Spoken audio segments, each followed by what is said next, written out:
warahmatullahi wabarakatuh. Halo semuanya, perkenalkan, saya Alfiana Endah Pratiwi. Pada video ini, saya akan menjelaskan tugas evaluasi mata kuliah algoritma dan pemrograman 1, yaitu membuat dua program C++ yang menggunakan percobaan if-else.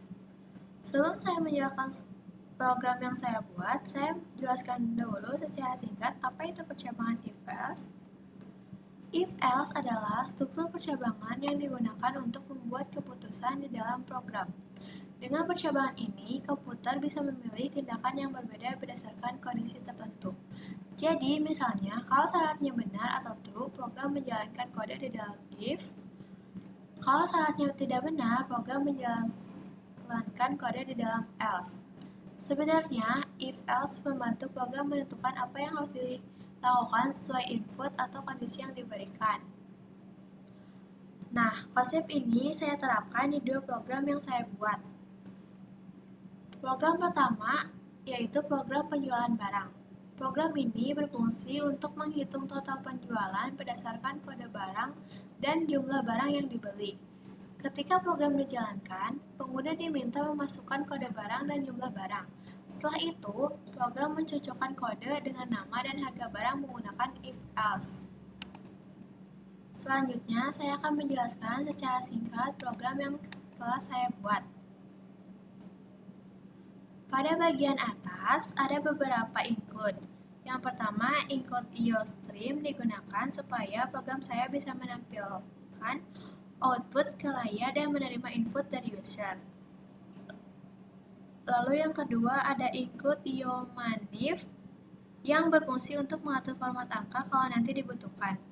Dan yang terakhir ada include string H yang saya gunakan untuk membandingkan kode barang. Kemudian ada using namespace std. Fungsinya supaya saya tidak perlu menuliskan std setiap kali memakai count atau cheat, jadi penulisannya lebih sederhana. Masuk ke bagian in main, disinilah semua proses utama program dijalankan. Pertama, saya membuat beberapa variabel. Ada char kode 8 untuk menyimpan kode barang yang dimasukkan user, misalnya B0001. Ada string nama untuk menyimpan nama barang ketika kode sudah dikenali, misalnya pensil atau buku tulis. Kemudian ada inqty untuk jumlah barang yang dibeli.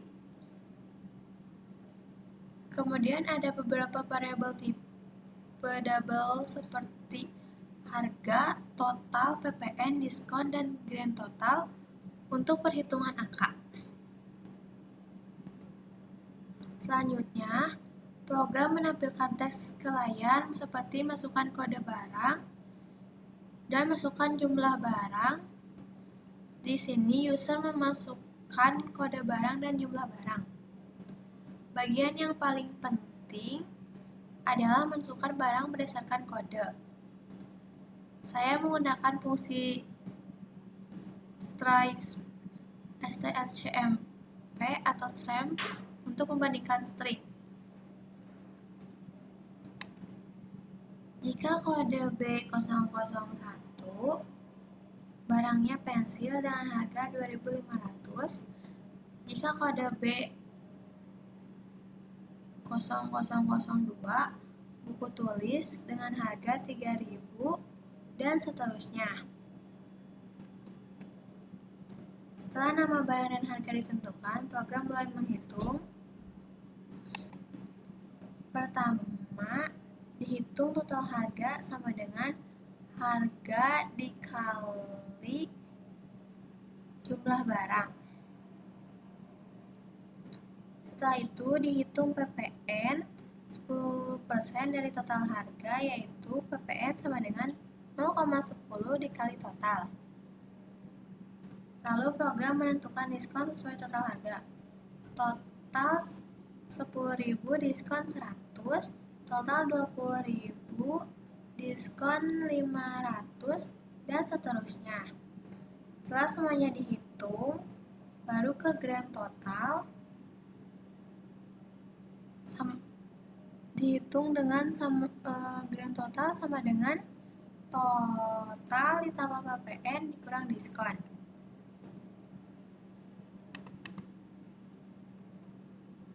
Lalu program menampilkan hasilnya dalam bentuk struk penjualan lengkap dengan total, PPN, diskon, dan grand total.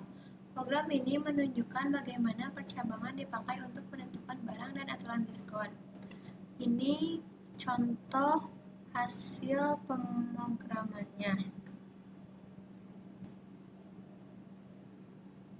Dan yang kedua, program 2 yaitu penggajian karyawan.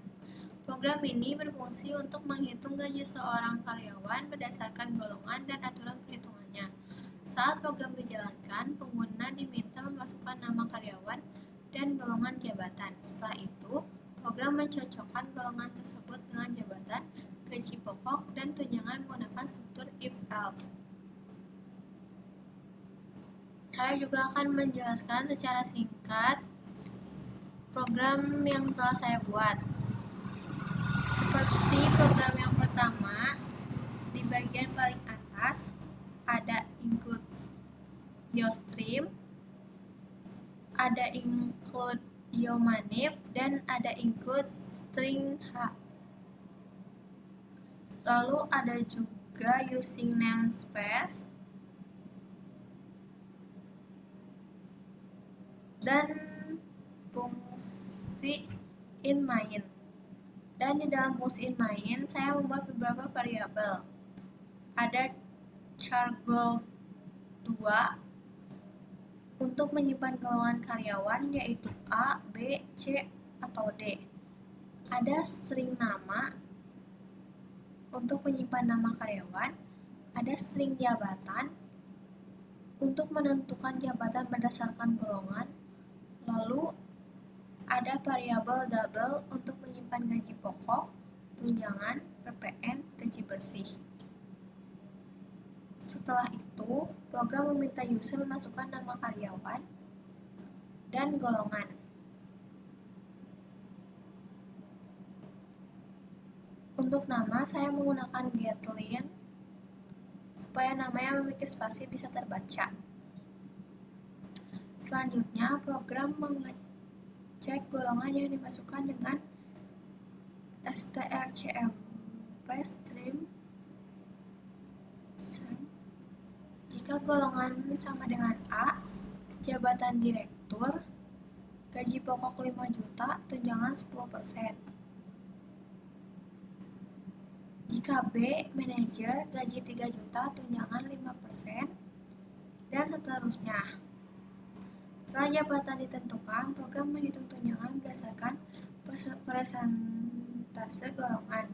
Kemudian, program menghitung PPN yaitu pajak 10% dari gaji pokok. Atau PPN sama dengan 0,10 dikali gaji pokok. Lalu menghitung gaji bersih yaitu gaji pokok ditambah tunjangan dikurang PPN.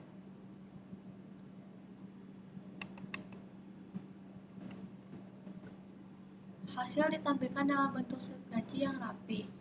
Pada program ini, percobaan if-else dipakai untuk membedakan jabatan berdasarkan golongan dan menentukan gaji secara otomatis sesuai input pengguna. Ini contoh hasil dari program yang telah saya buat.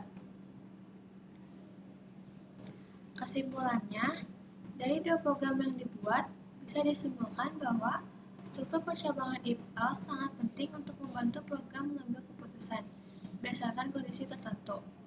Pada program penjualan barang, if-else digunakan untuk menentukan nama barang, harga, dan masa diskon berdasarkan kode dan total belanja.